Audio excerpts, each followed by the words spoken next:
Hello, fellow book crime nerds. I'm Hallie. And I'm Brittany. And thank you for joining us today for another book club episode. Today we'll be discussing All the Missing Girls by Miranda. And if you're a regular listener, make sure that you have subscribed on all of our social media so that we can get all of our updates. Also, make sure that you are subscribed on whatever streaming app you listen on, so that way it'll show up every new episode. And thank you for joining us today. All the Missing Girls was written by Miranda. She was born and raised in New Jersey, and growing up, she always loved to read her mother's mystery novels. She loved writing, but she also loved science, and ultimately she chose to pursue science. She graduated.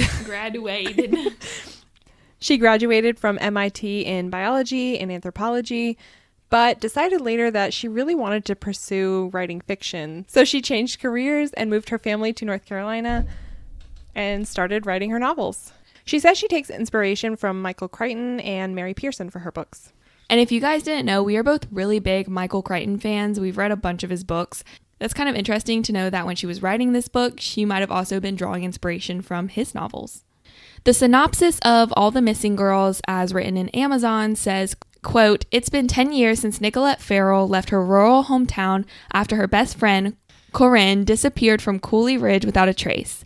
Back again to tie up loose ends and care for her ailing father, Nick is soon plunged into a shocking drama that reawakens Corinne's case and breaks open old wounds long since stitched. The decade-old investigation focused on Nick, her brother Daniel, boyfriend Tyler, and Corinne's boyfriend Jackson. Since then, only Nick has left Cooley Ridge. Daniel and his wife Laura are expecting a baby, Jackson works at the town bar, and Tyler is dating Annaleise Carter, Nick's younger neighbor, and the group's alibi the night Corinne disappeared. Then, within days of Nick's return, Annaleise goes missing. Told backwards, day 15 to day 1, from the time Annaleise goes missing, Nick works to unravel the truth about her younger neighbor's disappearance, revealing shocking truths about her friends, her family, and what really happened to Corinne that night 10 years ago.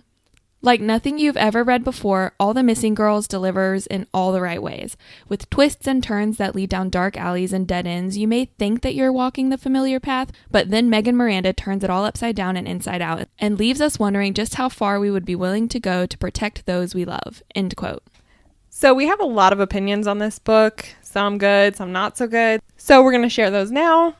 The first thing is obviously addressing the kind of format of the book, of it being told backwards. I will say this is pretty unique and gave an interesting take to an otherwise kind of average storyline. I personally didn't really like it. It didn't really appeal to me, but I got used to it after a while. It was kind of bumpy at first.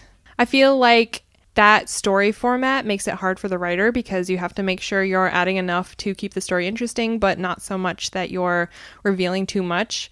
So the characters are operating on all kinds of information that you don't have, and a lot of it just doesn't really make sense until later, and you're like, oh, okay, that's why that's happening. But it's more of piecing together the actions or the reasons for the actions of the characters rather than the mystery itself, because even though in the synopsis it says that Nick is working to unravel this, the point of telling the story backwards is that the main character already knows everything that's happened. She already has all of the answers, and it's us that doesn't. So we're the ones working to unravel it. She's not really unraveling anything. She's just trying to... She's just kind of dealing with the consequences of the things that happen, but there's no really mystery to it for the character. When I was looking at reviews for this book, some people loved the style and other people didn't. One of my favorite reviews I saw about it was someone saying, quote, "Turns out there's a reason books aren't written backwards," end quote. And I thought that kind of covered my feelings on it. Like, it just wasn't, as mysteries go, it wasn't really a mystery. It was just little pieces of you not having the information of why characters are acting a certain way, but not in a way that is part of a bigger mystery. It's just sort of each little personal element. It did create a lot of like, oh, that's why that happened kind of moments, but not really in a good mystery kind of way, more in just a mundane like, oh, okay. It was more of like cliffhangers falling flat than ramping up. Yeah, I agree. Usually when I read a book in my head, it's like the storyline is playing as a movie. So I sort of forget that I'm reading the words. I just picture things happening in my head as I read. But when they're constantly going backwards, I'm being reminded that I'm reading, and I'm having to think, what happened last chapter? What happened when she woke up in the morning at the beginning of the last chapter? Because that would be relevant to how this next chapter ended. So I was trying to puzzle piece the book together in my head, much less the story, which kind of took me out of that mental state of having the story play in my head rather than just enjoying it. Yeah, and a lot of times in stories, even mystery novels and things like that, you're looking for character development. You want the characters to progress and learn and grow. But in this book, you're looking at their regression, basically. You're looking at them unravel a little bit. So it's not as relatable or engaging to watch their development because they're not really developing. This book also had a lot of common tropes that you see in other romance mystery books, kind of like Hallmark movies do in a way. You always know what's going to happen in the storyline. And this happened when she went back to her hometown and it seemed as if nothing had changed. And she had the past love interest with her high school boyfriend, and of course you knew that they were going to get back together, but she also was engaged, just kind of like The Notebook, and there were all these secrets that everyone was keeping from one another, and that's also pretty common when you think about the show Pretty Little Liars or something like that. They're all kind of keeping secrets, and this book actually gave me like pretty hardcore Pretty Little Liars vibes because Corinne was just like the missing friend in Pretty Little Liars. She was kind of manipulative, but they all loved her and wanted her in their lives in that sense. And she was looking for her friend who was like that, and other girls go missing. So it's kind of synonymous to the show in a way. Yeah, I think for me, just kind of a personal preference, I think that whole trope of girl in the big city goes back to her small town and immediately falls into bed with her high school boyfriend, and the sort of helpless, like, poor me kind of female trope is really overdone and tired. And I understand that it fits into the story because we're supposed to find out that she didn't leave because she wanted out of the town necessarily. She left because of the consequences of things she had done. But still, I think it's pretty tired and honestly a little demeaning to like female characters. So that's more of just a gripe of like a personal one. It did fit into the story, but that part of the story just didn't appeal to me because I just think that's way too overdone. I agree. Like I said, those are pretty common in huge blockbuster films and things like that. Yeah, and like you said, Hallmark movies, like that's pretty much the plot of every Hallmark movie ever made, and it's just like, all right, we get it. Like, can we get a more interesting female character? Sort of going off of this, another theme was the can't go home again, kind of running away to the big city, escaping a small town thing. And like we said, she runs away because of the consequences of what happened with Corinne, and she works really hard to create a new life and move forward, but the town kind of still has its grips on her. And when she goes home, she realizes that things aren't quite the same, but honestly, in this book, they kind of are. So even though the point of the sort of like can't go home again trope is that things are never the same when you re-enter past situations, the end of the book kind of counters all of that and has her doing exactly that, going home and falling right back into patterns like she had never left. So that was kind of a weak plot point to me too, because it felt like you started with like, oh, can't go home again, and progressing her life and escaping this little town that has no opportunities. But then conveniently, every single person and every single thing in that town is frozen for her to return and just step right back into. No one's moved on. No one's done anything. And they just pick up right where they left off when she left. Another part of the book that was pretty important was when her father was protecting her and what she did. He also had Alzheimer's, so they were very much broken pieces of the story. And it was nice how these broken pieces were tied in because of him having Alzheimer's as well. It kind of like added to the mystery in a way. Parents covering for their kids happens a lot in true crime, and it was really interesting how Megan Miranda pretty much had him dropping hints about it through the entirety of the book, but he had Alzheimer's, so you second guessed what he said.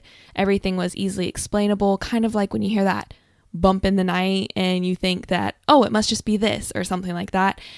That's basically what the main character Nick did throughout the entirety of the book when her dad was talking about things. The only part of that kind of throws me off is she seemed confused about it, but really she actually knew because it was backwards in time. So there's some discrepancies like that, at least in my head. I could be wrong. I could have analyzed that differently, but that's just kind of how I perceived that part of the book. But I did think that it was very clever to add that into the running backwards format. And I think that was definitely an interesting part of the story.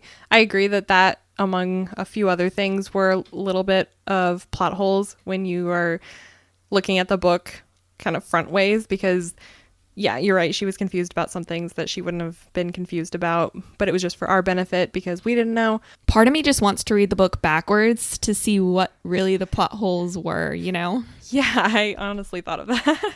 But I think the Alzheimer's thing could have fit well if the book was just written in a normal format. I think that would have been an interesting thing if that really was the mystery that she was unraveling, and it actually was a mystery that she was unraveling rather than something that she already fully knew. I think having that sort of unreliable witness that has a lot of information but can't really convey it, or he's here sometimes and not here other times, I thought that was a really interesting element of the story. Even the fact that they were trying to question him and his mental state was also in question, so it was kind of wrong to question him, but we find out at the end that he was pretty on point with what he was saying, but people just thought he was a little bit wonky, so that's kind of interesting too.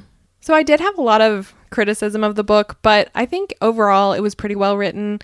The structure was interesting, even if it didn't appeal to me. I respect authors that kind of take the risks and try to create something new, so I think it's cool that she tried it, even though it kind of was a miss for me. I think her character development was a little dull at some points. Like I talked about before, some kind of overdone tropes and things like that. I think when you look at the book as a whole, it was a pretty solid story and pretty solid characters, even if there were some kind of weak points. Yeah, I was not very fond of a lot of the characters in this book. Corinne was pretty mean, and she bullied and manipulated all of her friends and the people around her. She gaslighted them and was very narcissistic.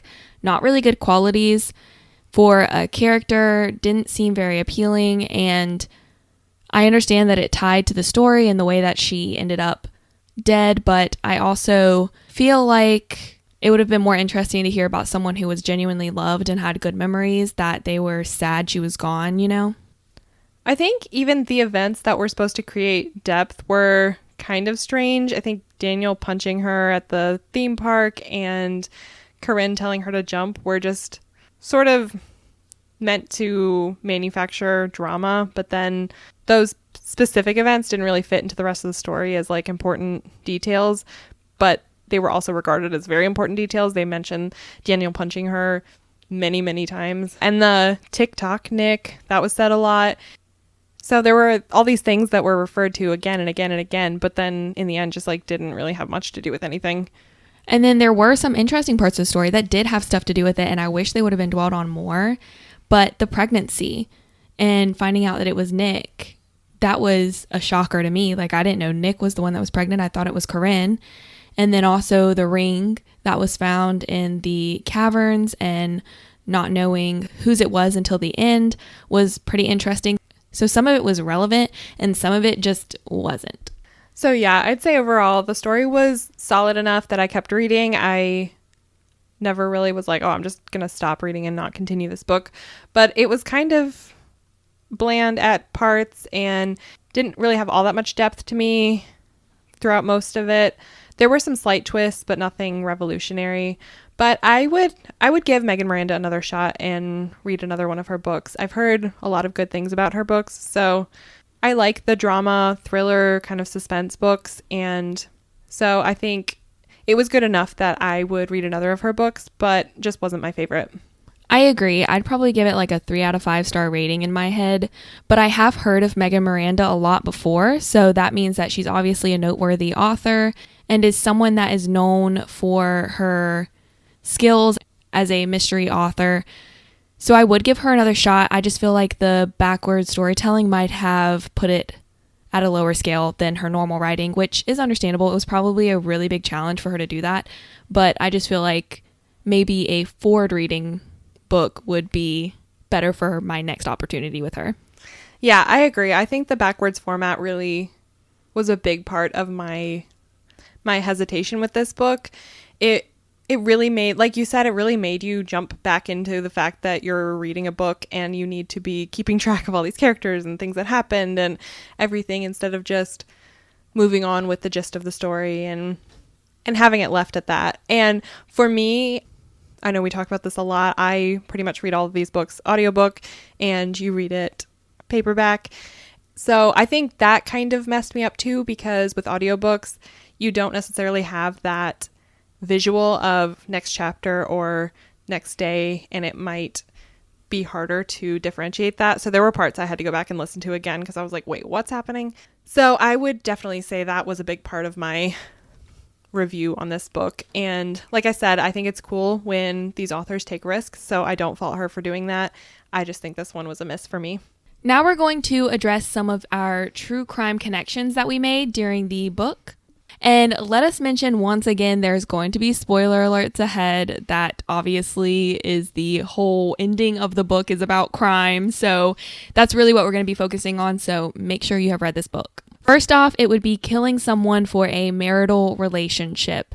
If you remember in the book, it was confirmed that Laura had killed Annaleise to protect her future with Daniel and their future with their unborn child. People often will kill for a marital relationship. When infidelity comes into play, a lot of people do some crazy things, and it's all about emotions. That's why we have crimes of passion, and a lot of times revenge is something that people seek out. There was a case with a woman named Rena Salmon. She was an ex-army sharpshooter, and she ended up marrying a man named Paul Salmon. They had met when she was stationed in Northern Ireland. He was an army technician, but he soon left the military to start a successful business career as an IT consultant. They started their life together, and they had 2 children. They were happy on all accounts that you could see from the outside view. However, the inside of their relationship was a little bit more rocky than we could have imagined. The couple became great friends with another married couple named Keith Rodriguez and Lorna Stewart. Paul started having an affair with Lorna, and Rena found out about it, and it made her very distressed. In a way, she kind of had a mental break. Rena said, quote, "I've got a gun. I'm going to kill her. I'm going to hurt her, to shoot her so she can't have babies," end quote. Rena ended up taking a gun to the salon where Lorna was at, and she shot her twice. At the autopsy, it was revealed that Lorna was 2 months pregnant with Paul Salmon's child. During the trial, Paul admitted to having other affairs as well. Rena denied that it was murder and said that it was more provocation, which just shows us that she doesn't have a lot of responsibility for her actions in this scenario. Interestingly, she was released only 14 years later in 2016, and she now has terminal cancer. So that's just one of the many cases where you have extramarital relationships that are causing marital relationships to absolutely explode, and a lot of murder and revenge and blackmail and things like that come out of these relationships based on infidelity. Another topic in the book was 2 missing girls being in the same town, and an example of this happening in a true crime situation happened in rural Kansas. 17-year-old Kara Kopetsky was last seen leaving school on May 4th, 2007. She had asked a friend to skip school with her, but they couldn't, so she left alone around 9:20 a.m. Before she left school, she called her ex-boyfriend, and a couple of minutes after leaving the school, her ex-boyfriend called her back. This ex was Kyler Yost, who was 19 years old. Kara had filed a restraining order against Kyler on April 30th, stating that he kidnapped her on April 28th and held her in his home. He restrained her and choked her and threatened her with a knife. She stated in this report that the abuse in this relationship had been increasing and the restraining order was granted. But a friend stated that Kara had called them the day that she went missing, asking if she and Kyler could come hang out. This friend was busy and declined, but it indicates that Kara and Kyler may have been back together or at least hanging out and talking, and that maybe the restraining order was not in the forefront of her mind anymore. A few hours later, Kyler went to this friend's house alone. Police talked to Kyler and he admitted to the kidnapping, but said he had not seen Kara. While Kyler looked good as a suspect, he passed a polygraph and had an alibi, so they didn't really keep him at the top of the investigation. In March of 2008, a woman told her boyfriend that Kyler had raped her in December of 2007, but this was never reported.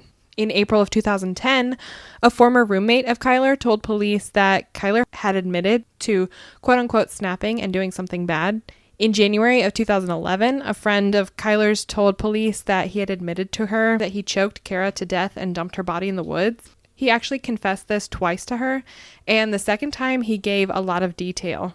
He said he remembered the way her hair fell and looking at the body for a long time, and things like that are not just normal conversation. Later in 2011, a former girlfriend of Kyler's came forward and described how Kyler had attacked her. He held her down and choked her until she was almost unconscious, then punched her to bring her back to consciousness. She was pregnant with twins at this point, and she said over the course of this attack, Kyler admitted to killing girlfriends, plural, in the past and threatened to kill her and her family and to dispose of her body using pigs on a family farm. He also killed 3 of her kittens. He pled guilty to this attack to avoid jail time because why would almost killing your pregnant girlfriend warrant jail time? In June of 2012, a witness told police that Kyler admitted to killing Kara using the same details as the other confessions. In September of 2015, police interviewed Kyler while he was in prison for drug trafficking charges. And in March of 2016, a former cellmate of Kyler during his stint in prison said Kyler had asked him for help creating an alibi and again admitted to killing Kara. In September of that year, Kyler got out of prison on early release. A day later, on September 8th, he attended a party with a friend and that friend's girlfriend, Jessica Runyons. During that party, he was described as being overbearing on Jessica and being kind of possessive of her. Ultimately, Jessica left the party with Kyler to take him home, and she was never seen again. The following day, Jessica was reported missing, and the next day, her car was found set on fire. A witness called police, pointing the finger at Kyler immediately, and said he had admitted to this friend that he had killed Jessica. He was arrested on September 11th, and in October, another former roommate said that Kyler had confessed to killing Kara years earlier, and that Kyler told him that no one would ever find the body. So he was not very secretive about the things he had done. He told many people, and many people told the police, and still he was left to just walk the streets. In April of 2017, a mushroom hunter stumbled across Jessica's remains, and during the course of this search in this area, they also found Kara's remains. Kyler was charged with 2 counts of murder and 2 counts of abandoning a corpse. The trial was supposed to start on November of 2019, but was pushed off with the defense trying to declare Kyler unfit to stand trial and also for them to test new evidence. So we don't really have a conclusion to his trial, but as soon as we have an update on that case, we'll share it with you. Even though the resolution to that case wasn't exactly like the book's resolution, it still was so similar to the way girls were just going missing. The same town girls going missing, that kind of hung around in the same circle, but years and years apart. So yeah, even though in this case it was one man that was doing it, it still is similar to that sort of plot in the book. Another really big plot twist that we discovered during All the Missing Girls was that Corinne's body had been under the concrete in the Farrell house garage. Hiding bodies in cement is not abnormal, and there's actually a case in Indianapolis, Indiana that happened fairly recently. This case happened in the first few months of 2019. There was this warehouse located in Indianapolis that had some apartments above it that were rented out by the landlord, and a warehouse on the bottom was rented out to a company. In the warehouse, there had been a shallow hole in the concrete that was about 2 by 6 feet that had been there for years. And the warehouse was crammed full of stuff. It had even been described as if you took everything from Lowe's and shoved it into a little area. On top of this shallow hole were planks of wood that helped cover it up so they could still use that area. One day, out of nowhere, it was filled with fresh concrete. This raised a lot of suspicion, and police were told about it so they could follow up.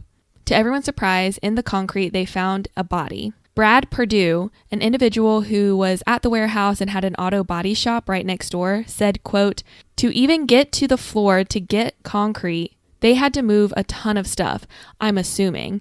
You would never find anything in there," end quote. The identity of the individual was unknown for a while. They were very suspicious, though, since they had some missing persons in the area and didn't know if possibly it could be one of them.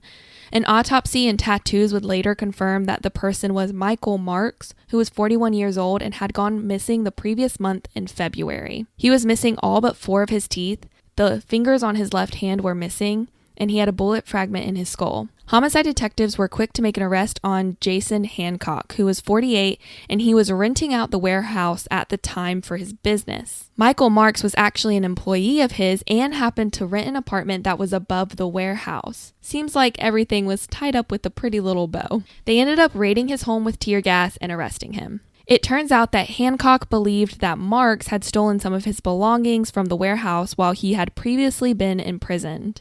They had some verbal altercations, and Hancock wanted Marks to leave the apartment above the warehouse immediately. Somewhere in Hancock's mind, he thought it would be a good idea to just attack him, so he lured him out and shot him. In court, a witness said that he and Hancock attempted to dispose of the body in many ways.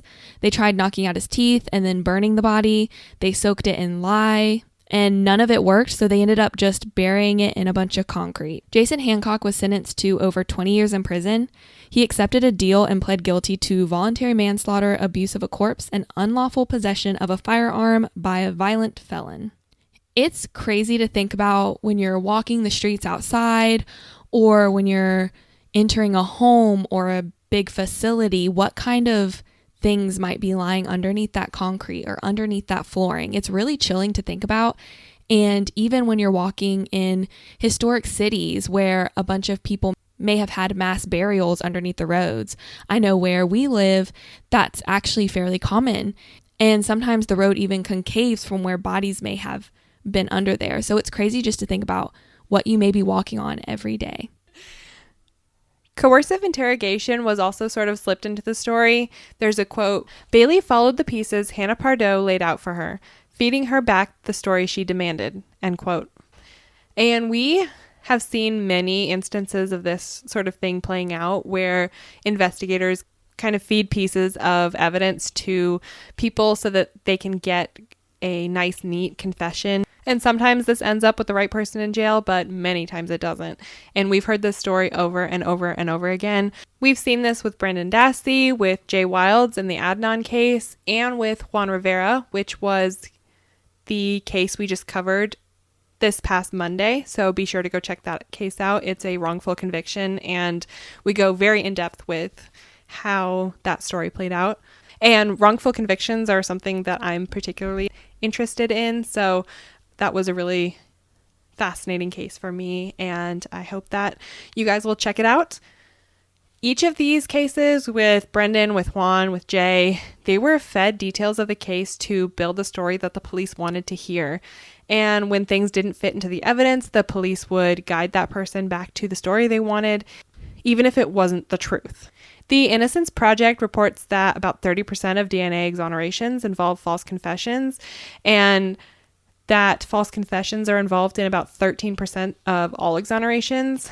They cost money, they cost time, they cost lives, not only of the inmate in jail for something they didn't do, but also for the people that are left in danger as a killer is left to walk the streets. Another example of this is the Henry Lee McCollum case. He was arrested for the rape and murder of an 11-year-old girl when he was 19 years old. His IQ was about 51, but even so, he was questioned intensely by the police, and he and his 15-year-old half-brother ended up signing confessions. They recanted immediately when they were out of the grips of the police, but they were found guilty in 1984. They spent 30 years on the North Carolina death row until DNA exonerated them in 2014. McCollum said that he confessed because he was telling police what they wanted to hear in hopes that he could go home. The man who actually did commit the crime went on to rape and murder another child, and that's how he was caught. Another example of this happening is the Inglewood 4, and I was blown away by how many similar cases there were to this one. You may have heard of the Central Park 5 or the Dixmoor 5. There's just so many of these instances of these groups of young black men being accused of a crime that they had no connection to and being put in prison. The Inglewood 4 happened in the Chicago area, and unfortunately, more than 30% of exonerations involving false confessions come from Chicago alone. So again, we talk about that more in the Juan Rivera case, so definitely go check that out. That's also an Illinois case. But in the Inglewood 4, 4 teens aged 15 to 18, Michael Saunders, Harold Richardson, Terrell Swift, and Vincent Thames were accused. In March of 1995, someone told police that they had information on these 4 boys. They were accused of raping and killing Nina Glover. Her body was discovered in a dumpster on November 7th, 1994. She had been strangled. No evidence linked these boys to the crime, and the interrogators lied to them. They physically coerced them and pretty much threw every tactic in the book at them to get a confession. Each confession was so close, even using the same wording and the same details.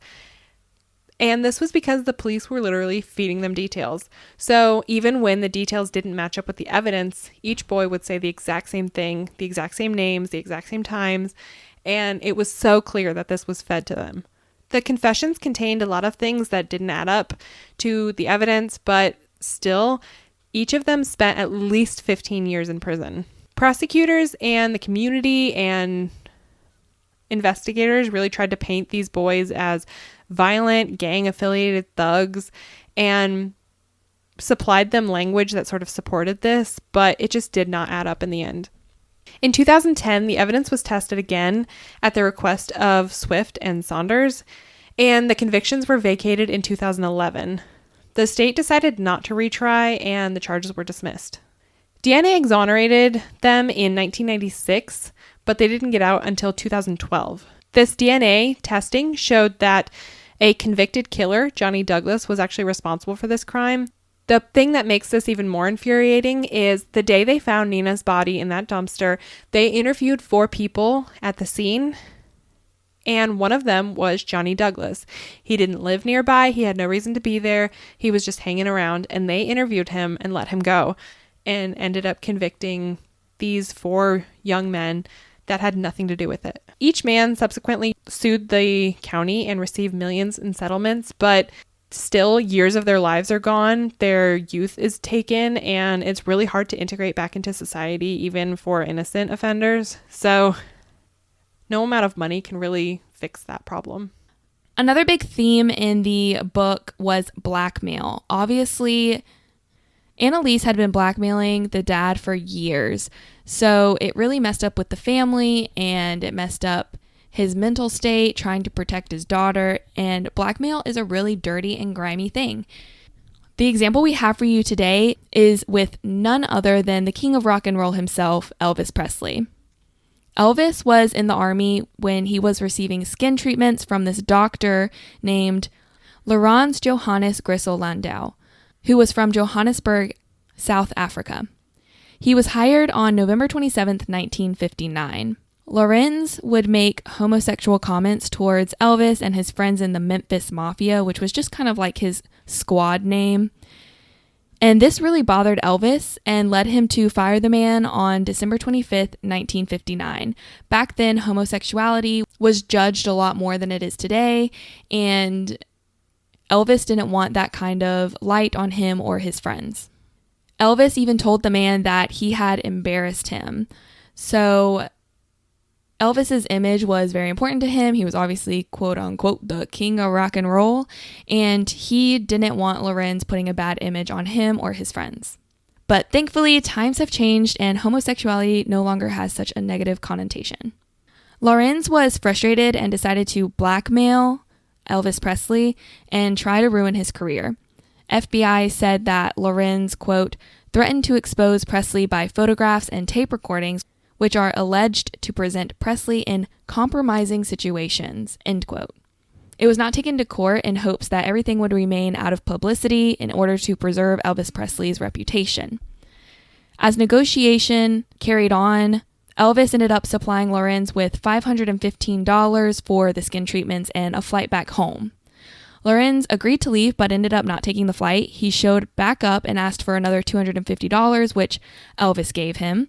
He then called Elvis and requested even more money, this time £2,000. He was complaining that he had lost his practice in Johannesburg just to assist Elvis and was owed this money. Elvis refused and was just calling his bluff, and it was later revealed after the investigation that Lorenz wasn't actually a doctor at all, and he ended up backing off of Elvis, and then no contact was made after he officially left on January 6th, 1960. And that kind of brings us around to the end of our episode. We hope that you enjoyed this one and found all of the cases we related to it interesting. If you have any recommendations for books for us to read, definitely reach out. We'd also love to hear your thoughts on these books, so message us with any opinions you might have. And make sure to follow all of our social media so you don't miss any of the updates. Now we're going to reveal the book that we'll be discussing next month, and that will be The Iceman: Confessions of a Mafia Contract Killer by Philip Carlo, and it will come out on August 7th. Just to give you guys a little teaser about the book, we're going to read the synopsis for you from Amazon. It goes as, quote, Richard Kuklinski was Sammy the Bull Gravano's partner in the killing of Paul Castellano, then head of the Gambino crime family at Sparks Steakhouse. Mob boss John Gotti hired him to torture and kill the neighbor who accidentally ran over his child. For an additional price, Kuklinski would make his victims suffer. He conducted his sadistic business with cold-hearted intensity and shocking efficiency, never disappointing his customers. By his own estimate, he killed over 200 men, taking enormous pride in his variety and ferocity of technique.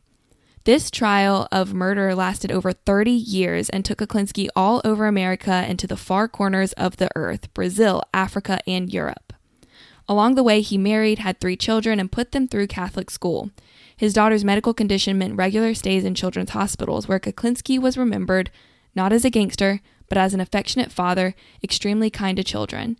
Each Christmas found the Kuklinski home festooned in colorful lights. Each summer was a succession of block parties. His family never suspected a thing. End quote. We're really excited to talk about this book with a lot of significant parts of organized crime involved and the mafia. There's a lot of things that you just kind of have to take Kuklinski's word on it, but he was a pretty intense guy, and this is also our first nonfiction book that we're doing for the book club, so we're very excited to be able to talk to you guys about it. So definitely make sure that you get that book. The link for it is on our website, and you can purchase it on Amazon or Audible. So make sure to pick that up and shoot us a message telling us your thoughts on it. We will see you then. Thanks for diving into the abyss with us again. Bye.